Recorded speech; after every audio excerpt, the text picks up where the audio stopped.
کیا آپ جانتے ہیں کہ ہمارے جسم کے اندر ہر وقت ایک انتہائی حیرت انگیز اور خوردبینی جنگ جاری رہتی ہے؟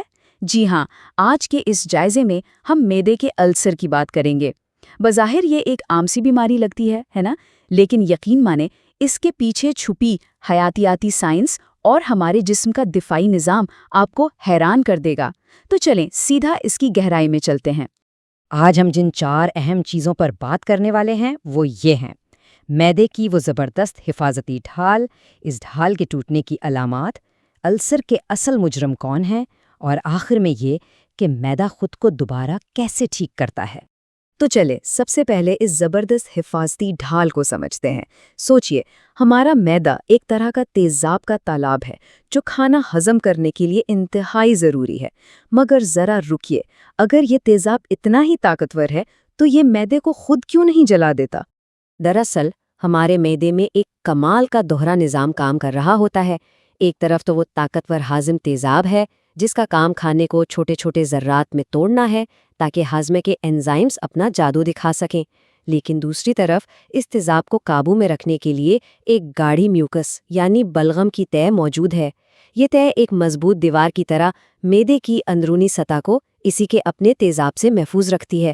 اگر یہ دیوار نہ ہونا تو معدہ لفظی طور پر خود کو ہی ہضم کر ڈالے گا۔ اب سوال یہ پیدا ہوتا ہے کہ جب یہ نازک توازن بگڑتا ہے تو کیا ہوتا ہے؟ ظاہر ہے، جب حفاظتی ڈھال ٹوٹتی ہے تو ہمارا جسم خطرے کی گھنٹیاں بجانا شروع کر دیتا ہے۔ سیدھے الفاظ میں کہیں تو معدے کا السر اسی اندرونی تہہ پر بننے والا ایک زخم ہے۔ ہوتا کچھ یوں ہے کہ جب وہ حفاظتی میوکس کی تہہ کسی وجہ سے خراب ہو جاتی ہے تو وہ طاقتور تیزاب سیدھا معدے کے ٹشوز پر حملہ کر دیتا ہے، بالکل ویسے ہی جیسے وہ کھانے کو توڑتا ہے، وہ معدے کی دیوار کو توڑنے لگتا ہے، اور یہیں سے اس خوردبینی جنگ کا اصل آغاز ہوتا ہے۔ جب یہ حملہ ہوتا ہے تو کچھ واضح علامات سامنے آنا شروع ہو جاتی ہیں۔ سب سے پہلے اور عام طور پر پیٹ کے اوپری حصے میں درد محسوس ہوتا ہے۔ اس کے ساتھ پیٹ پھولنا یا متلی جیسی کیفیت بھی ہو سکتی ہے، اور اگر خدا نہ خواستہ صورتحال بگڑ جائے تو اس زخم سے خون بھی رسنے لگتا ہے، جس کے نتیجے میں پاخانے کا رنگ کالا ہو سکتا ہے یا الٹی میں خون آ سکتا ہے۔ یہ علامات اس بات کا سخت اشارہ ہیں کہ اندرونی دیوار شدید دباؤ اور خطرے میں ہے۔ اب یہاں ایک بہت ہی دلچسپ بات جاننے والی ہے۔ ہم میں سے اکثر نے سنا ہوگا کہ ایسیڈیٹی میں دودھ پینے سے کافی سکون ملتا ہے۔ اس کی وجہ یہ ہے کہ دودھ کچھ دیر کے لیے معدے کی اندرونی سطح پر ایک غلاف سا چڑھا دیتا ہے اور تیزاب کی شدت کو تھوڑا نیوٹرلائز کر دیتا ہے، جس سے وقتی طور پر درد غائب ہو جاتا ہے۔ لیکن یاد رکھیں، یہ صرف ایک عارضی راحت ہوتی ہے، کوئی مستقل حل نہیں۔ تو پھر اصل مجرم کون ہے؟ آخر اس خوردبینی دیوار کو توڑتا کون ہے؟ آئیے السر کی اصل وجوہات کی طرف چلتے ہیں۔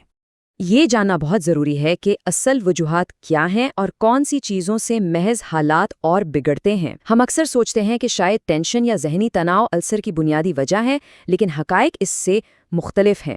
2 سب سے بڑی وجوہات میں ایک ایچ پائلوری نامی بیکٹیریا کا انفیکشن شامل ہے، اور دوسرا ایسپرین یا آئیبوپروفن جیسی درد کش ادویات کا بہت زیادہ استعمال۔ یہ دونوں عوامل اس میوکس کی تہہ کو سیدھا کمزور کرتے ہیں۔ ہاں، تمباکو نوشی، شراب نوشی اور ذہنی تناؤ وہ چیزیں ہیں جو السر کو مزید تکلیف دہ ضرور بنا سکتی ہیں، مگر یہ خود اس کی جڑ نہیں ہوتی۔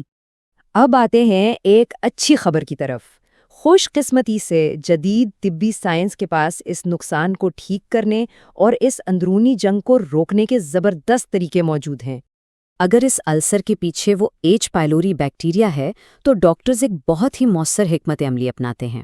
عام طور پر 1 ہفتے تک دن میں 2 بار 2 مختلف اینٹی بائیوٹکس دی جاتی ہیں تاکہ اس بیکٹیریا کا مکمل صفایا ہو سکے، اور اس کے ساتھ ہی تیزابیت کم کرنے والی دوائیں بھی دی جاتی ہیں تاکہ معدے کے اندر کا ماحول پرسکون ہو اور اس زخم کو بھرنے کا پورا موقع ملے۔ یہ طریقہ اس مسئلے کو جڑ سے ختم کر دیتا ہے۔ دوسری طرف، اگر یہ السر ان درد کش ادویات کی وجہ سے بن رہا ہے جن کا ہم نے ذکر کیا، تو سب سے پہلا اور اہم قدم ان ادویات کے استعمال کو فوراً روکنا ہے۔